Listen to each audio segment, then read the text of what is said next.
Pilihan Abah. Subuh ini udara segar telah masuk ke dalam sela-sela ventilasi kamar. Serasa malas bangun dari tempat tidur. Persiapan untuk kembali ke pondok pesantren membuat aku semakin malas. Masih tak ingin berpisah dengan handphone kesayangan. Vina, ayo keluar dari kamar. Kamu pagi ini harus kembali ke pondok nduk, panggil umiku. Iya Umi, sebentar lagi Vina keluar. Dengan malasnya kuambil ransel kemudian menghampiri Abah dan Umi untuk berpamitan. Nanti diantar Kang Hadi, Abah dan Umi tidak bisa ikut, kata Abah padaku. Yah kenapa? Renggekku. Abah dan Umi mengantar aku ke teras. Hari ini Abah dan Umi akan kedatangan tamu nduk, dan tidak bisa ditinggal, penjelasan Abah kepadaku. Baiklah Abah Umi, Vina pamit dulu. Assalamualaikum, mencium tangan Abah dan Umi. Waalaikumsalam, jawab Abah dan Umi. Setiba di depan pesantren, teringat dengan pesan Mas Hanif yang meminta untuk meneleponnya jika sudah sampai di pesantren. Aku mengenal Mas Hanif sejak 1 bulan yang lalu. Kami berdua bertemu saat menghadiri acara Gebyar Budaya Islami di Semarang. Kemudian kami bertukar nomor telepon. Sejak saat itu kami menjalin komunikasi lewat handphone. Halo, assalamualaikum, Mas Hanif. Waalaikumsalam, Vina, suara di seberang sana. Mas Hanif, Vina pamit dulu ya, mau masuk pondok, pamitku padanya. Iya hati-hati, tapi kok rasanya masih kangen ya, hehe, candanya. Udah jangan bercanda terus, Davina mau masuk. Assalamualaikum, dengan rasa sebal aku menutup telepon Mas Hanif. Waalaikumsalam, kecewa Hanif dengan jawaban Davina yang terburu-buru. Setelah usai menelepon Mas Hanif, aku segera bergegas masuk pesantren. Setelah meraih ransel, aku teringat dengan bingkisan yang ada di dalamnya. Bingkisan ini sudah aku siapkan seminggu sebelum kembali ke pesantren. Bingkisan ini akan aku berikan untuk Umi dengan menitipkannya kepada Kang Hadi. Ini Kang, tolong berikan kepada Umi. Ku berikan handphone dan sebuah bingkisan untuk Umi. Iya Neng Vina, nanti saya sampaikan kepada Umi, jawab Kang Hadi.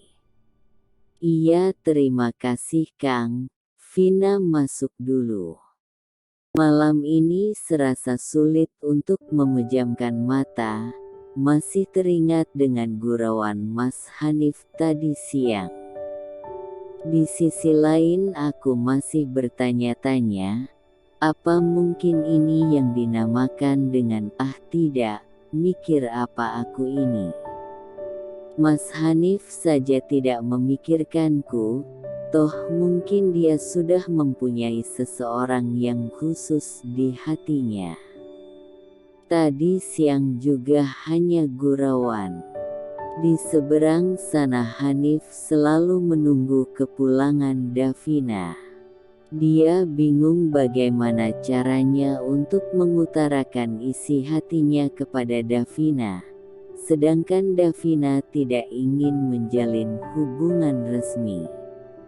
Tak terasa 6 bulan telah berlalu, esok lusa adalah liburan pesantren. Aku sudah merindukan Abah dan Umi. Tanpa aku sadari aku pun merindukan Mas Hanif. Santriwati Kamar Al-Husna yang bernama Davina Zailah Hamidah telah ditunggu keluarganya di ruang tamu. Akhirnya speaker penjaga ruang tamu memanggilku. Assalamualaikum, Abah Umi. Maaf sudah menunggu lama, menyapa orang tuaku. Waalaikumsalam, iya Nduk, tidak apa-apa. Mari kita segera pulang, ada hal yang akan Abah sampaikan padamu. Sesampainya di rumah, aku mengganti pakaianku dengan baju santai dan bergegas untuk menuju ruang tamu. Abah telah menanti di ruang keluarga dengan duduk di atas sofa dan memulai pembicaraan. Iya begini, Nduk, langsung saja. Abah memulai pembicaraan. Iya, Bah, jawabku. Abah dan Umi sudah sepakat untuk menjodohkanmu dengan putra teman Abah di pesantren dulu, namanya Gus Anam. Tapi jika itu kamu bersedia, bagaimana, Nduk? Mendengar penjelasan Abah rasanya aku ingin menjerit dan pergi untuk menghindari dari hal itu. Kaget bukan main aku mendengarnya.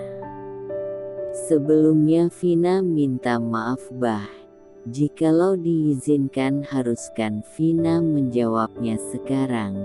Bingung aku menjawabnya. Iya, Nduk, besok lusa kamu bisa menjawabnya, kata Abah. Terima kasih Abah. Vina kembali ke kamar dulu. Di kamar perasaanku jadi bingung dan gusar. Aku butuh seseorang untuk menenangkan hatiku. Sampai akhirnya aku teringat dengan Mas Hanif. Segera aku menghubunginya. Assalamualaikum, sapa Mas Hanif di seberang sana. Waalaikumsalam, Mas Hanif, jawabku. Iya Davina, kamu sudah pulang, tanya Mas Hanif. Iya Mas, alhamdulillah. Sejenak kami saling berdiam diri. Mas Hanif mau cerita sedikit. Sebenarnya Mas mengagumi dan terpesona dengan keindahan bunga di seberang jalan sana. Saat itu, Mas ingin sekali memiliki dan menjaganya. Namun lidahku tiba-tiba terasa kaku untuk bertanya siapa gerangan pemilik bunga tersebut, tapi sampai sekarang tidak kunjung kutemukan. Bunga itu adalah kamu Davina. Aku menyayangimu dan mencintaimu. Aku ingin kamu menjadi ibu dari anak-anakku kelak. Aku terperanjat kaget. Seakan dunia ikut tergeser dari tempatnya. Tapi maaf, Mas Hanif, Davina tak mengerti harus menjawab apa. Semua sudah terlambat Mas. Sebenarnya Davina sudah dijodohkan dengan putra teman Abah di pesantren dulu dan Davina tak bisa menolaknya. Bagaimanapun aku harus tega mengatakan itu kepada Mas Hanif. Handphone seketika mati dan tak ada suara yang menjawab. Mas Hanif serasa terhantam ombak yang akan menenggelamkannya dalam lautan. Malam ini Mas Hanif mendapat kabar dari rumah untuk segera pulang. Ia harus menggantikan kedudukan ayahnya di pesantren. Abahmu sakit-sakitan, nak, dan kakakmu juga tidak bisa menggantikan Abah karena dia juga sedang mengasuh pesantrennya di Magelang. Harapan Abah dan Umi hanya kamu, Nak, pesan Umi Hanif tadi malam membuyarkan lamunannya. Pemilik nama Hanif Arkan Hairul Anam sebenarnya adalah putra kiai besar di Yogyakarta. Dia memang seorang Gus yang paling tampan dan pintar dari kakak-kakaknya. Setelah sampai di rumah, ternyata dia telah dijodohkan dengan putri teman abahnya di pesantren dulu, putri Kyai Hasan dari Semarang. Ya Allah, Nduk kamu kenapa? Cerita sama Umi. Umi kaget melihatku menangis terseduh-seduh di atas tempat tidurku. Tidak Umi, Vina tidak apa-apa. Hanya saja, tidak kuat aku menahan air mata yang keluar. Apakah karena perjodohan? Tanya Umi. Aku hanya menganggukkan kepala. Umi tetap memaksaku untuk bercerita, karena Umi tidak tega jika melihat putrinya bersedih. Aku pun mulai bercerita dari awal hingga akhir. Tapi Nduk, apakah kamu tidak merasa tersakiti? Tanya Umi kepadaku. Tidak Umi, Vina ingin Abah dan Umi bahagia, jawabku. Kamu sudah pikirkan baik-baik Nduk? Tanya Umi lagi. Sudah Umi, insya Allah besok lusa Vina akan memberi jawaban, mantapku. Hari ini adalah hari di mana aku harus memberi keputusan. Aku menerima perjodohan ini, tapi setelah Davina menghatamkan Quran dan mengabdi di pesantren selama 1 tahun, jawabku tentang tawaran Abah kemarin. Alhamdulillah, baik Nak, jawab Abah dengan raut wajah yang penuh kebahagiaan. Davina percaya dengan pilihan Abah dan Umi. Abah dan Umi tentu memberikan yang terbaik untuk Davina. Kucium tangan Abah dan Umi sebagai tanda terima kasih. Iya, Nduk, untuk putri kesayangan Abah dan Umi haruslah yang terbaik, jawab Abah. 2 minggu selanjutnya, Abah dan Umi berangkat ke Yogyakarta untuk menemui teman Abah yang sekaligus akan menjadi besannya. Abah menyampaikan kabar baik tentang penerimaanku perihal perjodohan itu dan menentukan tanggal pernikahanku. Aku tidak ikut pergi ke sana, karena aku sudah mantap dan percaya akan pilihan Abah Umi dan aku juga harus segera kembali ke pondok pesantren. Tak terasa 1 tahun berlalu, kepulanganku telah ditunggu oleh banyak orang, termasuk Abah dan Umi. Alhamdulillah Davina, kamu sudah pulang. Umi merindukanmu, sapa Umi dengan memelukku. Iya Umi, Vina juga sangat merindukan Umi dan Abah, jawabku dengan meneteskan air mata, karena hari esok adalah hari pernikahanku. Bagaimana Nduk persiapan untuk besok? Tanya Abah padaku. Insya Allah Bah, Vina sudah siap. Dengan mantap aku menjawab pertanyaan Abah. Hari pernikahan tiba, kebahagiaan tersebar di seluruh sudut ruangan. Umi menjemputku di kamar.